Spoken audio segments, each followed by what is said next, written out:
नमस्कार, हमारे IGNOU audio books channel पर आपका स्वागत है। इंदिरा गांधी राष्ट्रीय मुक्त विश्वविद्यालय सतत शिक्षा विद्यालय स्नातक डिग्री कार्यक्रम वैकल्पिक पाठ्यक्रम ग्राम विकास बड़े 101 भारत में ग्राम विकास खंड 2 ग्रामीण विकास इकाई 1 विकास 1.0 उद्देश्य। इस इकाई का मुख्य उद्देश्य आपको विकास, उद्विकास तथा सैद्धांतिक नींव से परिचित करवाना है। यह आपको इसके धीरे धीरे सामाजिक एवं मानव विकास के तत्वों के विश्लेषण से जुड़ने की प्रक्रिया के बारे में बताएगा। इस इकाई के अंत में आप इस योग्य होंगे। विकास की अवधारणा उद्विकास को समझ सकेंगे, विकास के विभिन्न घटकों से परिचित होंगे और विकास की विभिन्न अवधारणाओं पर विचार विमर्श कर सकेंगे। 1.1 प्रस्तावना। मानव के सामान्य समाज से जटिल समाज व उसकी सामान्य से बेहतर जीवन की इच्छा ने प्राकृतिक स्रोतों के साथ ही सामाजिक, आर्थिक व अन्य राजनैतिक संस्थाओं की स्थापना की। विश्व के सामने अनेक गंभीर संकट जैसे कि प्रति व्यक्ति आय में विशाल विश्व में यह विचार होता रहा है कि आर्थिक व सामाजिक विकास में राष्ट्र का क्या योगदान है। विश्व बाजार के फैलाव तथा प्रजातंत्र के विकास ने नए व्यवहार को जन्म दिया। आज के कर, निवेश तथा आर्थिक नीतियों को विश्व बाजार के अनुरूप उदार होना चाहिए।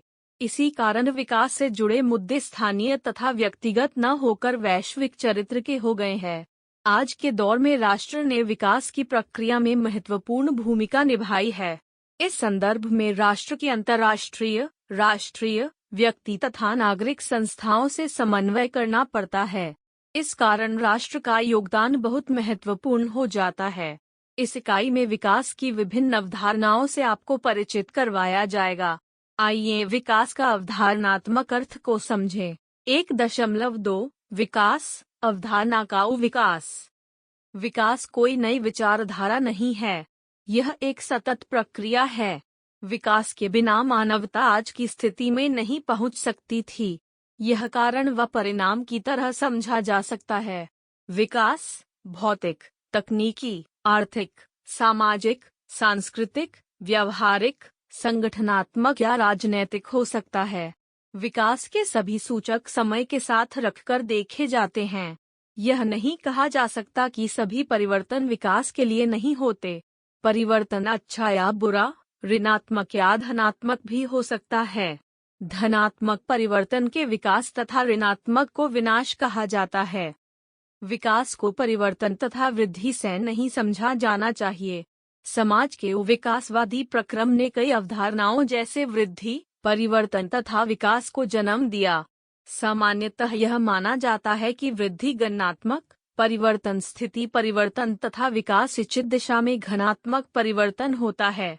धनात्मक परिवर्तन या विकास कृत्रिम रूप से या स्वतः या दोनों प्रकार से हो सकता है। विकास की गति को दी गई स्थिति में वांछित परिवर्तन को प्रेरित करके बढ़ाया जा सकता है। 1.3 विकास में मानव तत्व। मानव के दृष्टिकोण से विकास तभी लाभदायक है जब वह निम्न आवश्यकताओं की पूर्ति करे। ये निम्न है। 1. यह मानव की मूल आवश्यकता की पूर्ति करे। किसी भी धनात्मक विकास में मानव की मूल जरूरतें, भोजन, वस्त्र, घर तथा चिकित्सा आदि की पूर्ति होनी चाहिए। इसलिए सभी अर्थशास्त्री, चाहे वे पूंजीवादी हों या समाजवादी हों या मिश्रित हों, को इन आवश्यकताओं की पूर्ति के प्रावधान करने चाहिए। 2. इसे मानव के आत्मसम्मान में वृद्धि करना चाहिए। मूल आवश्यकताओं की उपलब्ध कापी नहीं है, इसके साथ मानव सम्मान भी जुड़ा है। मानव आत्मसम्मान की गैर मौजूदगी में यह विकास ही होगा। 3. इसे मानव आजादी को सुनिश्चित करना चाहिए। सेवा करना स्वयं में एक निम्न विकास को प्रदर्शित करता है, इसलिए सभी प्रकार की सेवा व शोषण से मुक्ति के बाद ही विकास हो सकता है। 4. इसे सामुदायिक भावना उत्पन्न करना चाहिए। सामुदायिकता से मानव समाज में एकता व आपसी मेलजोल की भावना पैदा होती है। इस प्रकार यह अनिवार्य है कि विकास में ये दशाएं पूर्ण होनी चाहिए। आप सुन रहे ऑडियो लर्न इग्नू को। 1.4 विकास का उद्देश्य। आपने विकास को अर्थ समझ लिया है, अब विकास के उद्देश्य को समझेंगे। विकास के उद्देश्य में उपरोक्त चारों मूल मानव तत्व भी शामिल होने चाहिए। विकास के मुख्य उद्देश्य: 1. मूल आवश्यकताओं की उपलब्धता तथा विस्तृत वितरण। 2. रहन-सहन, मानव तथा सांस्कृतिक मूल्यों का उठना। 3. मानव जनसंख्या के लिए आर्थिक व राजनैतिक विकल्प का फैलाव, असमानता की समाप्ति। 1.5. विकास के प्रमुख घटक। विकास के क्षेत्र में अनेक समाजशास्त्रियों तथा अन्य क्षेत्र के विद्वानों ने अपनी विशेष रुचि दिखलाई है। अब हमारे द्वारा आपको यह बताने का प्रयास किया जाएगा कि विकास के प्रमुख अंग जैसे कि आर्थिक, राजनैतिक, सामाजिक व मानवतावादी को समझेंगे। यह आपको यह भी समझाएगा कि विकास पर अनेक परिप्रेक्ष्य के संदर्भ में राष्ट्रीय व अंतर्राष्ट्रीय स्तर पर जोर दिया जा रहा है। आइए शुरू करें। 1.5.1 आर्थिक विकास। आर्थिक विकास विकास की संभावना के लिए मूल बिंदु है। हम आर्थिक विकास के बिना किसी भी समाज या राष्ट्र के विकास की बात सोच भी नहीं सकते। विकास की आज संभावना दशा धारणा संदर्भ में अलग अलग होती है। आर्थिक विकास के वितरण को अनेक अर्थशास्त्रियों में दो केंद्रीय मुद्दों के आधार पर किया है: शून्य पूंजी उत्पादन, आय, तकनीकी विकास। पूजा उत्पादन का अर्थ है कि उत्पादन के साधनों का नए संयंत्रों के बनाने में प्रयोग। नए यंत्रों के उत्पादन का अर्थ है तकनीकी विकास। नए यंत्रों के विकास के अभाव में पूंजी उत्पादन महज पुराने यंत्रों व नई बचत का संचय बनकर रह जाएगी। तकनीकी विकास आसान से नए नए विचारों की खोज होती है, जिससे नए नए उत्पादों का उत्पादन व परिचय होता है व समाज के लिए उत्पादन होता है। अर्थशास्त्रियों का मानना है कि उत्पादकता से आय बढ़ती है तथा अर्थव्यवस्था न समाज अनेक प्रकार से बदलता है। उनके लिए आर्थिक विकास महज नई या पुरानी बीजों का बदलाव नहीं है, यह एक सतत प्रक्रिया है। अतः आर्थिक विकास की सोच यह थी कि गरीब राष्ट्र के लोगों की कम आमदनी है व ध्यान इस बात पर रहे कि सकल घरेलू उत्पाद आर्थिक वृद्धि करें। धीरे धीरे अर्थशास्त्रियों ने महसूस किया कि आर्थिक वृद्धि का प्रक्रम देश की तरक्की का सही माप नहीं है। यह गलत तो नहीं, पर यह कई अन्य कारकों में से एक है। इसी कारण से विकास को केंद्र का आर्थिक दृष्टिकोण हो गया। इस तरह आप देखेंगे कि एक नया विचार, जिसमें आर्थिक वृद्धि से आर्थिक विकास था, आया। इस तथ्य की महत्वपूर्ण बात यह है कि इसने इस बात का एहसास दिलवाया गया है कि अन्य कारक भी महत्वपूर्ण हैं। 1.5.2 राजनैतिक विकास। राजनीति का विकास ग्रीक शब्द पुलिस से लिया गया है, जिसका अर्थ राज्य सत्ता तथा राज्य समुदाय के साथ लिया जाता था। प्लेटो तथा अरस्तु ने सामाजिक व राजनैतिक व्यवस्था के बीच महत्वपूर्ण संबंध स्थापित किए। उनके अनुसार राजनीति का अर्थ आदर्श सामाजिक क्रम बनाना है। दुर्भाग्यवश इसे हवाई या न होने वाली विचारधारा कहा गया। इस तरह राजनीति को बढ़े हुए समाज जो आज से बेहतर हो की स्थापना करने को एक कवायद के रूप में देखा गया। आज इसी कारण हम हर तरह की संस्थाओं में राजनीतिक दखल देखते हैं। मानव समाज व मनुष्य की जिंदगी में हर जगह राजनीतिक दखल का अर्थ यह हुआ कि मनुष्य राजनीति छोड़ देंगे, पर यह मनुष्यों को नहीं छोड़ेगी। पूरे इतिहास में राज्य व राष्ट्रों की भूमिका में अनेक परिवर्तन आए हैं। शताब्दियों से मनुष्य सोच रहे हैं कि सरकार उनके लिए अच्छा व और अच्छा करेगी, परंतु 20वीं सदी के दूसरे हिस्से में जब अनेक देश आजाद हुए, शनैः प्रजातंत्रीकरण ने सरकारों को मूलभूत उद्देश्यों को पूरा करने के लिए बाध्य किया, जैसे आय, कानून की नींव रखना। 2. नीति संगत वातावरण बनाना जिसमें सूक्ष्म आर्थिक स्थिरता हो। 3. मूल सामाजिक सेवाओं व ढांचागत क्षेत्र में निवेश एवं कमजोर की रक्षा। 5. वातावरण का संरक्षण। शिक्षा के क्षेत्र में सामाजिक, आर्थिक तथा राजनैतिक विकास के बीच के संबंध को जानने की प्रबल इच्छा थी। राजनीति शास्त्र के शिक्षाविदों ने राष्ट्र निर्माण की अवधारणा को विकास की मूल प्रक्रियाओं आर्थिक, सामाजिक व राजनीतिक द्वारा संस्थागत एवं सामाजिक स्तर जहां ये कार्यशील है, विकसित करने का प्रयास किया है। इसमें संदेह नहीं कि इन दो प्रक्रमों ने समाज व राष्ट्र निर्माण में महत्वपूर्ण भूमिका निभाई है, लेकिन फिर भी समाज में असमानता है। ऐसी स्थिति में राष्ट्र की भूमिका की पुनर्समीक्षा जरूरी है। मध्य पूर्व, अफ्रीका तथा एशियाई देशों में राष्ट्र को विकसित करने की अवधारणा थी, जो परिवर्तन के उद्देश्य से लगातार बदलती रही है। सामान्यतः यह आर्थिक संकट, गरीबी तथा पिछड़ेपन के कारण हुआ। इससे सामाजिक दंगे, जुर्म, भ्रष्टाचार व स्थिरता बढ़ी, जिसे राष्ट्र के विकास को न कर पाने की क्षमता के रूप में देखा गया। राज्य की इसी कमी के कारण अनेक गैर सरकारी लोगों के संगठनों तथा नागरिक समाजों ने राष्ट्र के स्थान पर विकास करने की जिम्मेदारी लेनी शुरू कर दी। कुछ देशों में ये संगठन राज्यों के असफल होने पर सामुदायिक हित तथा सेवाओं के बीच की कमी को दूर करते रहे हैं। आज के विकसित राष्ट्रों में ये सामाजिक मुद्दे ही सामाजिक तथा राजनैतिक विकास की नीतियों का निर्धारण करने में महत्वपूर्ण भूमिका निभाते हैं। इन देशों में सामाजिक मुद्दे बहुत महत्वपूर्ण होते हैं। 1.5.3 सामाजिक विकास। विकसित राष्ट्रों की गति देखने के लिए सामाजिक विकास की अवधारणा को लिया जाता है। सामाजिक विकास के प्रक्रम को आर्थिक तथा राजनीतिक विकास की मदद के बिना समझा व देखा नहीं जा सकता। यह इन दोनों से जुड़ा हुआ है। समाज से जुड़े सामाजिक, आर्थिक, सांस्कृतिक तथा राजनैतिक ढांचा में गुणात्मक परिवर्तन को लेकर जो कदम उठाए जाते हैं वे सभी सामाजिक विकास के तहत आते हैं। कुल मिलाकर सामाजिक परिवर्तन का परंपरागत समाज को आधुनिक बनाने का प्रयास है, जिसमें समाज के उन लोगों पर भी ध्यान दिया जाता है जो पिछड़े होते हैं। यह समाज के पारंपरिक, सामाजिक, आर्थिक, राजनैतिक व सांस्कृतिक ढांचे को आधुनिक समाज में परिवर्तन करने में सहायक हैं।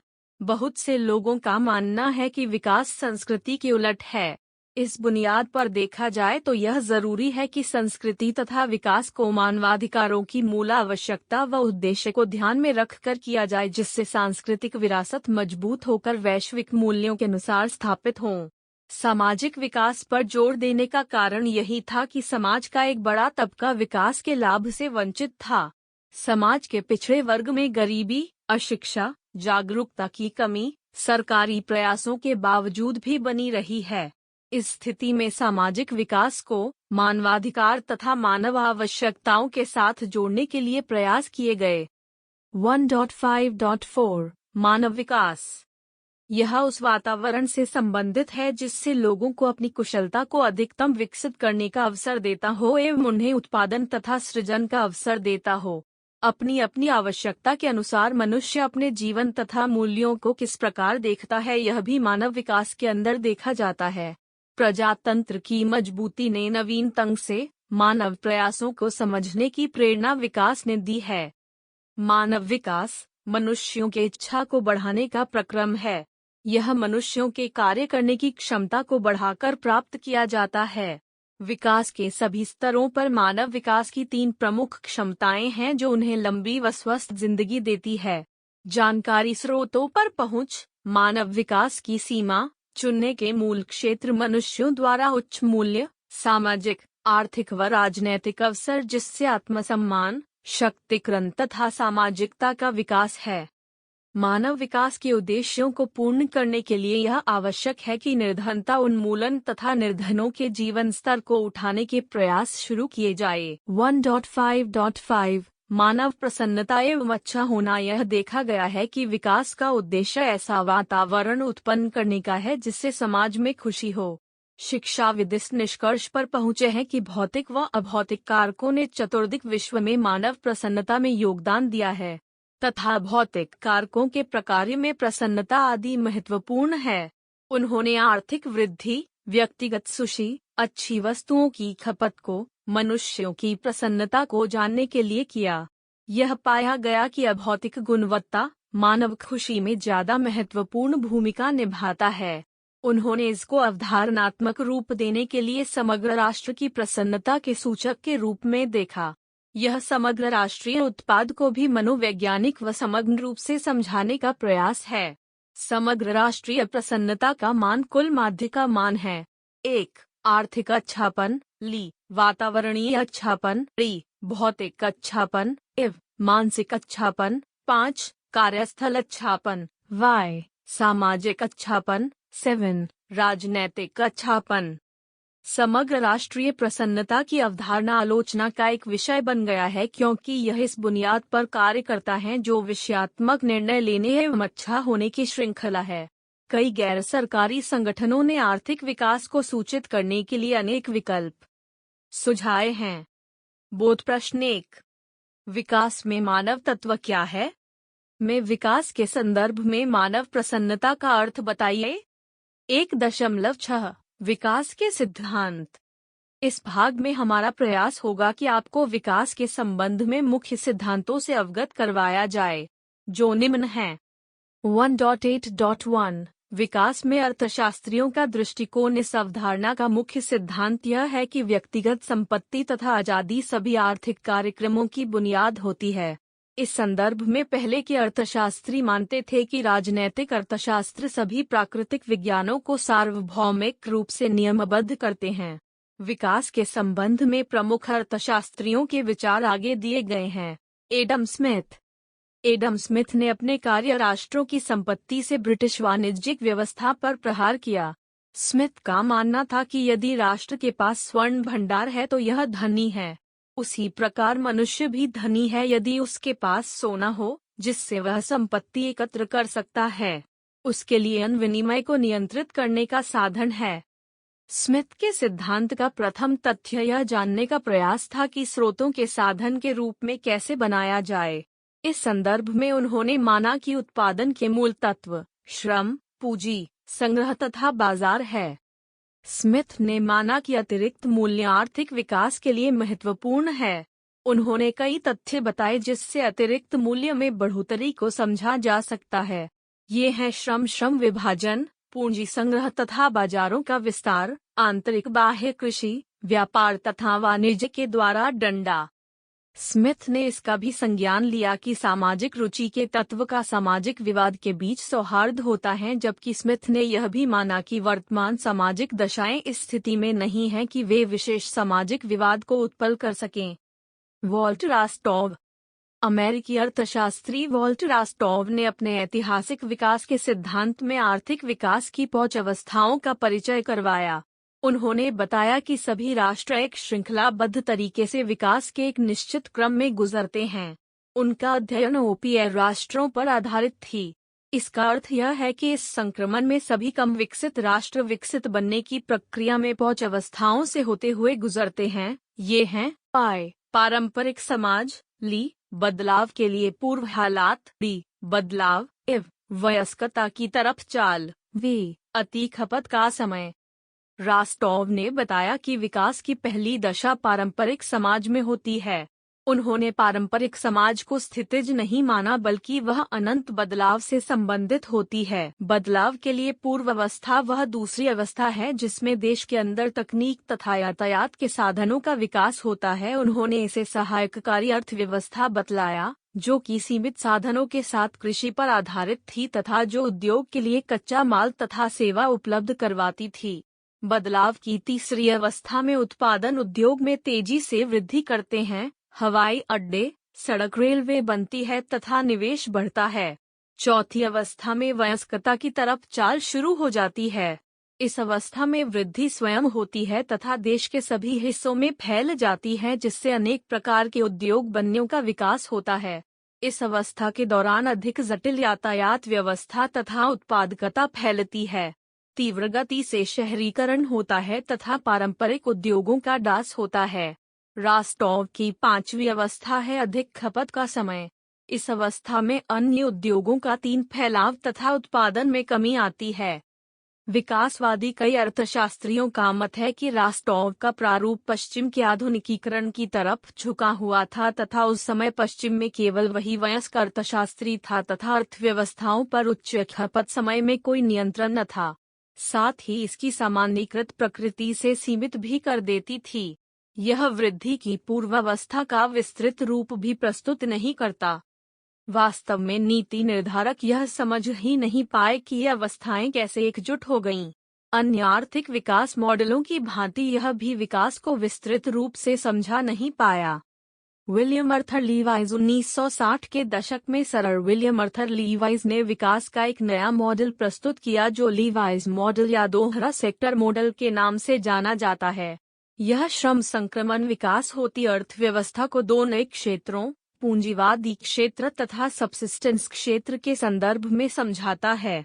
उन्होंने अविकसित राष्ट्रों की अर्थव्यवस्था को 2 भागों में विभक्त किया, जो है 1. आजीविका क्षेत्र। इस सेक्टर को उन्होंने अर्थव्यवस्था का वह अंग बताया जो कि पुनरुत्पादन नहीं करता। इसे उन्होंने आंतरिक क्षेत्र या स्वयं रोजगार क्षेत्र जो स्वयं की खपत के लिए था, बताया। इस क्षेत्र की विशेषता यह थी कि यह कम उत्पादन करता है तथा जो श्रम प्रोत्साहन के उत्पादन प्रक्रम पर आधारित है जिसमें की श्रम की अधिकता व कम मजदूरी होती है। 2. पूंजीवादी क्षेत्र। लीवाइज ने बताया कि यह अर्थव्यवस्था का वह भाग जो पुनरुत्पादन करके पूंजीपति को वापस कमा कर देता है। यह आधुनिक शहरी क्षेत्र है। इसमें उत्पादन, रोपण तथा खाने आदि हैं। पूंजीवादी सेक्टर में उच्च वेतन तथा उच्च उत्पादन के साथ अधिक श्रमिकों की जरूरत होती है। दोहरे सेक्टर मॉडल के सिद्धांत में अतिरिक्त श्रम को पारंपरिक कृषि क्षेत्र से आधुनिक औद्योगिक क्षेत्र में स्थानांतरित किया जाता है। यह क्षेत्र इस अतिरिक्त श्रम को समाहित कर लेता है जबकि इससे गांव का उत्पादन भी प्रभावित नहीं होता है। इस प्रकार औद्योगिकरण को प्रोत्साहन मिलता है तथा धारणीय विकास होता है। हालांकि यह उपागम यह बताने में अक्षम है कि कौन से कार्य इसने बेरोजगारी दूर करने, जनसंख्या के विस्तार, बाजारवाद तथा दूसरे अन्य महत्वपूर्ण तथ्यों को नजरअंदाज करने के लिए किया है। 1.6.2 मैक्स वेबर। मैक्स वेबर ने कार्ल मार्क्स के ऐतिहासिक विकास के भौतिक प्रारूप को पूर्णतया रद्द किया है। उन्होंने कई कारकों को ध्यान में रखा है जो कि पूंजीवाद के विकास की पूर्वावस्था है। उनके द्वारा बताई पूर्वावस्थाएं हैं आय, क्षेत्रीयता, जनसंख्या, नई धातुओं का आविष्कार आदि पूंजीवाद के विकास में प्राथमिक कारण है। उन्होंने बताया कि पूंजीवाद को नियमित उद्यम के तार्किक लेखांकन, तार्किक तकनीक तथा तार्किक नियमों ने बनाया जबकि आवश्यक कारक अन्य भी थे जैसे तार्किक सोच, तार्किकता का जीवन में व्यवहार तथा तार्किक आर्थिक सोच आदि। वेबर के अनुसार शुरुआत से ही लाभ के प्रयास से संबंधित दो विरोधी व्यवहार मिलकर अस्तित्व में रहे हैं। एक आंतरिक यानी समाज के अंदर जिसमें संस्कृति के साथ जुड़ाए, कबीलों के सदस्य, वंश आदि ने समाज में अबाचित लाभ को रोका है। दूसरा है बाहरी जो विदेशियों से लाभ के लिए असीमित प्रयास का सृजन करता है। वेबर के अनुसार उत्पादन आधारित व्यवस्था जैसे पूंजीवाद का प्रमुख लक्ष्य लाभ कमाना होता है।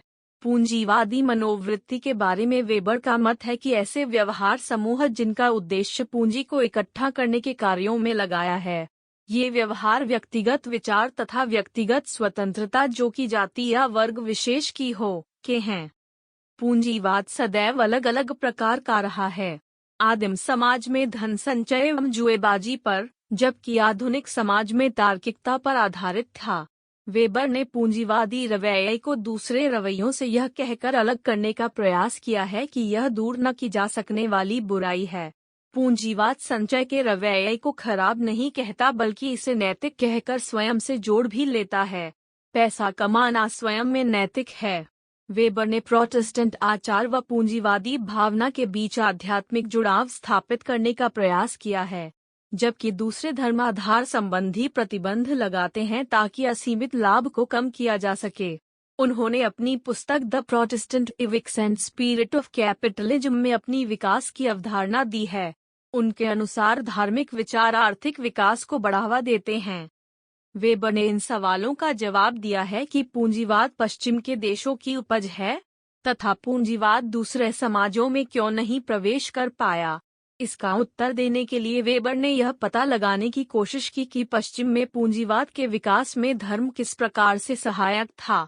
उन्होंने संसार के कई धर्मों का अध्ययन किया व पाया कि कैसे वे धन संचय को गलत मानते थे। प्रोटेस्टेंट धर्म यह मानता था कि धन को निवेश करना चाहिए न कि दान।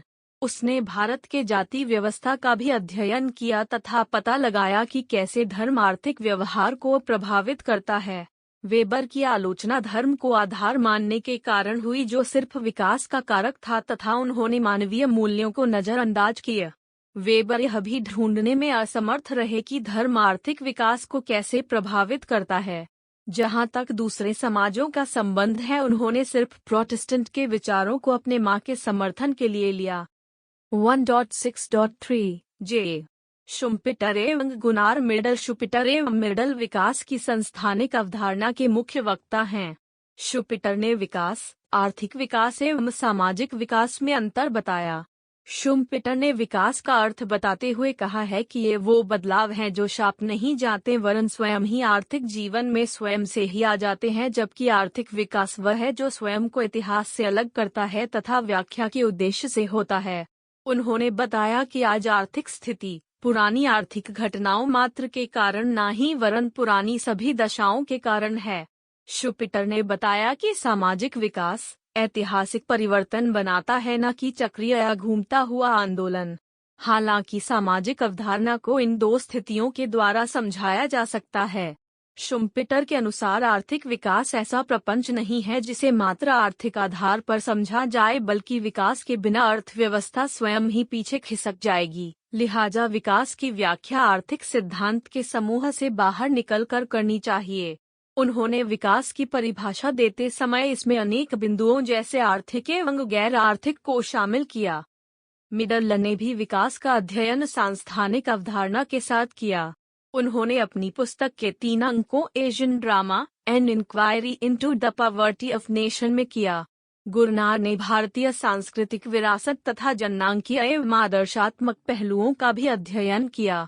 मिडल ने दक्षिण एशिया विशेषकर भारत की सामाजिक दशाओं पर अध्ययन किया तथा विभिन्न दशाओं को 2 भागों में विभाजित किया। आर्थिक आधार वाली गैर आर्थिक वाली स्थिति। आर्थिक कारक है निर्गत व गत उत्पादन की दशाएं व जीवन स्तर, जबकि गैर आर्थिक कारकों में व्यवहार, जीवन व कार्य संस्थाएं व राजनीति है। गुनार मिडल के अनुसार इन देशों में गैर आर्थिक कारक अधिक निर्णायक भूमिका निभाते हैं। उन्होंने पश्चिम की आर्थिक अवधारणा को निरस्त किया कि यह सच से बचने का एक आसान तरीका है जो दुनिया के अन्य हिस्सों की घटनाओं व दशाओं के अनुसार व्याख्या नहीं करता वरन अपना ही स्वार्थ सिद्ध करता है। उनका यह भी मत था कि आज के विकसित पश्चिमी राष्ट्र दक्षिण एशिया से पूर्णतः भिन्नता रखते हैं। आज के विकसित राष्ट्रों की स्थिति दक्षिण एशिया की तरह है। इन देशों की सामाजिक व्यवस्था ऐसी है कि जो बिना किसी रुकावट के आर्थिक विकास की अनुमति देती है। मिडल ने विकास के अनुसार एक प्रक्रम जो निम्न विकास से दूर जा रहा है तथा निर्धनता से उबर रहा है, ऐसा इसलिए हो पाया है कि योजनाओं तथा विकास को प्राप्त किया गया है। अविकसित राष्ट्र अनेक आकांक्षित दशाएं जो कार्य पर हैं या जीवन में या उत्पादन के साधन है या आमदनी के स्तर पर या व्यावहारिक या विचारों की अभिव्यक्ति अंडरस्कोर में सब इन राष्ट्रों के लिए हितकारी तथा अवांछित संस्थान हैं। इसमें राष्ट्र स्तर से लेकर वे सभी शामिल हैं जो परिवार व पोष में सामाजिक व आर्थिक संबंध को नियंत्रित करते हैं। आप सुन रहे ऑडियो लर्निंग को 1.6.4 मार्क्स का विकास का प्रारूप।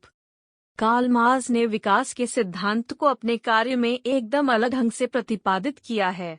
उनकी सामाजिक उद्विकास की अवधारणा महत्वपूर्ण है जो कि उत्पादन के साधनों पर आधारित है। उनके अनुसार उत्पादन के साधनों में परिवर्तन से ही शोषण के चरित्र में भी बदलाव होता है। वह समाज जो समानता तथा वर्ग आधारित बंटवारे पर चल रहा है कुछ को बहुतों का शोषण करने का अधिकार देता है। यह वर्ग आधारित समाज अपने 2 प्रमुख वर्ग मालिक व मजदूर के आपसी स्वार्थों के टकराव की स्थिति में रहता है तथा सर्वहारा समाज की क्रांति की प्रक्रिया से परिवर्तन करता है।